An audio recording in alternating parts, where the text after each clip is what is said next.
جب بھی انسان، کوئی کامیاب انسان آپ کو زندگی میں ملے گا تو وہ ایسا نہیں ہوگا کہ جو اپنی ناکامی کے لیے تقدیر کا بہانہ بنائے،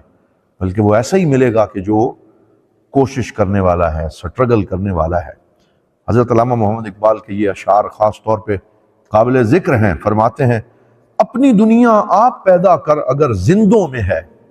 سر آدم ہے ضمیر کن فکاں ہے زندگی، زندگانی کی حقیقت کو ہو کن کے دل سے پوچھ،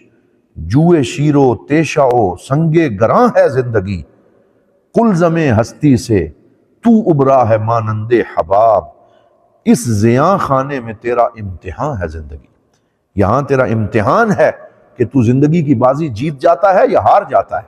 یہ تیرا امتحان ہے کہ تو یہ امتحان کیسے پیش کرتا ہے۔ تو اس میں ہمت نہ ہار، بلکہ قوت اور ولولے کے ساتھ اپنے مقصد کی طرف آگے بڑھ۔ تقدیر کے قاضی کا یہ فتویٰ ہے ازل سے، ہے جرم ضعیفی کی سزا مرگ مفاجات۔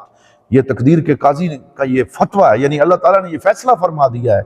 کہ جو شخص بھی کمزور پڑ جائے گا وہ ختم ہو جائے گا، اس کا نام بھی مٹ جائے گا۔ ہے جرم ضعیفی کی سزا مرگ مفاجات۔ مرگ مفاجات اچانک سڈن ڈیتھ کو کہتے ہیں، اچانک موت کو کہتے ہیں۔ تو یہاں اچانک موت سے مراد یہ ہے کہ ناکامی ہو جاتی ہے اس شخص کو جو کمزوری اختیار کرتا ہے۔ یہ قدرت کے اٹل قوانین میں سے ایک قانون ہے۔ اس لیے ایک دعا سکھائی کہ یا واسع وسع علیہ، یا واسع وسع علیہ، اے وہ ذات جو واسع ہے ہمیں بھی وسعت عطا فرما، ہماری فکر کو وسعت دے، ہمارے خیالات کو وسعت دے، ہمارے نظریات کو وسعت دے، ہمارے دامن کو وسعت دے۔ آئیے رمضان کے اندر اللہ سے یہ وسعت مانگیں، یا اللہ تو وسعتیں بخشنے والا ہے، ہمیں بھی وسعت عطا فرما، ہماری زاویہ فکر کو، ہمارے دل کو، ہمارے آنگن کو، ہمارے امکانیات کو وسعت عطا فرما۔ ایک امریکی نوجوان جو فقیر ہے، خاندان بھی اس کا غریب ہے، 25 سال اس کی عمر ہے، اور اس کی فیملی حکومت سے ٹوکن لے کے گزارا کرتی۔ یہ امریکہ میں جو سوشل سیکیورٹی کے ٹوکن دیے جاتے ہیں کہ جن سے کچھ دودھ مل جاتا ہے، تھوڑا راشن مل جاتا ہے، تو ماں باپ ٹوکن لے کے گزارا کرتے ہیں، اور وہ بچہ ان حالات میں بڑا ہوتا ہے، لیکن اس کے ذہن میں واٹس اپ کا آئیڈیا آتا ہے کہ یہ ایک واٹس اپ ہے جس سے لوگ آپس میں رابطہ کر سکتے ہیں، اور وہ اس آئیڈیا کو تعبیر دیتے ہوئے آگے بڑھتا ہے اور اپنا وہ آئیڈیا لوگوں سے شیئر کرتا ہے۔ لوگ اس سے خریدنا چاہتے ہیں تو وہ کہتا ہے کہ میں بڑی کسی کمپنی کو بیچوں گا، عام بندوں کو نہیں دوں گا، اور محنت اور کوشش کرتے کرتے وہاں تک پہنچتا ہے کہ فیس بک اس سے 19 ملیار ڈالر یعنی ٹریلینز ڈالر کے اندر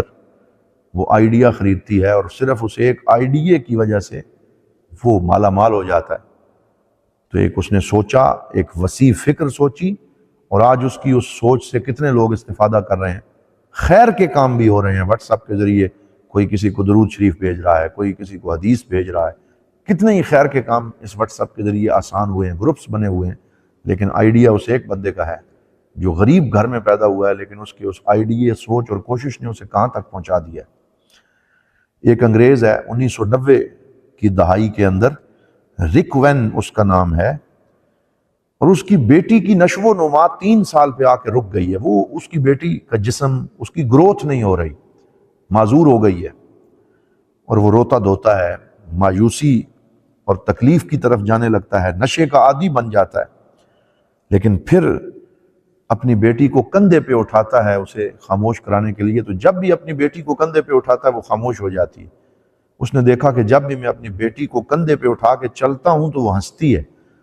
تو اسی کی بیٹی کی ہنسی میں اسے زندگی کی رمق نظر آتی ہے، تو وہ سب کچھ چھوڑ چھاڑ کے بیٹی کو لے کے سڑک پہ نکلتا ہے، اپنے کندھے پہ بٹھا کے دوڑتا ہے، اس کا دل خوش کرتا ہے، اور اس طرح سے اس کی زندگی گزر رہی ہے۔ کوئی اسے مشورہ دیتا ہے کہ میراتھن ریس لندن میں ہو رہی ہے تو تم اس میں حصہ لو، تو وہ دنیا کا یونیک بندہ بن جاتا ہے کہ جو میراتھن کی ریس میں اپنی بیٹی کو کندھے پہ بٹھا کے دوڑتا ہے اور اس دوڑ میں حصہ لیتا ہے، اور لندن میراتھن میں 3rd پوزیشن حاصل کرتا ہے پوری دنیا میں۔ میڈیا کی نگاہوں کا وہ مرکز بن جاتا ہے۔ پھر انگلینڈ میں جو معذور افراد کی یونین ہے اس کا اسے صدر بنا دیا جاتا ہے، پھر ایک اور میراتھن میں وہ فرسٹ پوزیشن حاصل کرتا ہے۔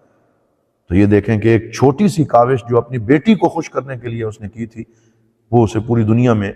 ممتاز کر جاتی۔ تو یہ ہے کہ انسان کبھی بھی ہمت نہ ہارے اور قدر کے صحیح مفہوم کو سمجھے کہ یہ وسیع ہے، اور اس کے اندر انسان اوامر و نواہی پہ اگر عمل کرتا رہے، میرے استاد گرامی نے آج یہ جملہ فرمایا کہ اوامر و نواہی پہ عمل کرتا رہے، کہ اللہ نے جو حکم دیا ہے اسے مانے اور جس سے منع کیا ہے اسے رک جائے، تو پھر اوامر و نواہی پہ عمل کرتے ہوئے جب وہ تقدیر کے اس میدان میں تقدیر پہ پورا ایمان رکھتے ہوئے، اس میں بحث مباحثے سے بچتے ہوئے جب وہ آگے بڑھتا ہے، تو پھر اللہ تعالیٰ اس پہ خاص مہربانیاں فرماتا ہے۔ حضرت یونس علیہ السلام مچھلی کے پیٹ میں چلے جاتے ہیں، ظلمات ہیں، تاریکی ہے، زندگی کی کوئی رمق وہاں پہ موجود نہیں ہے، لیکن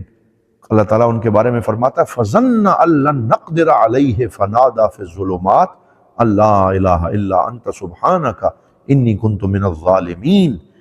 تو اس طریقے سے اللہ تعالیٰ ان کو غم سے نجات عطا فرماتا ہے، وَكَذَلِكَ نُنْجِي الْمُؤْمِنِينَ، اور اسی طرح ہم مومنوں کو بھی غم سے نجات دیں گے اگر وہ پورے یقین کے ساتھ ہم سے مانگیں گے۔ تندیے باد مخالف سے نہ گھبرا اے عقاب، یہ تو چلتی ہیں تجھے اونچا اڑانے کے لیے۔ جب پرندہ ہوا میں اڑتا ہے تو سامنے سے جو ایگزسٹنس اسے فیس ہوتی ہے، جو ہوا آتی ہے، اگر وہ ہوا سامنے سے تیزی سے نہ آئے تو پرندہ اپنی پرواز کو اور بلند نہیں کر سکتا۔ لیکن تندیے باد مخالف سے نہ گھبرا اے عقاب، یہ تو چلتی ہے تجھے اونچا اڑانے کے لیے۔ جس قدر سامنے سے ہوا تیز آئے گی، ریزسٹنس زیادہ ہوگی، اسی قدر تمہاری پرواز بڑھتی چلی جائے گی، تم مزید بلند ہوتے چلے جاؤ گے۔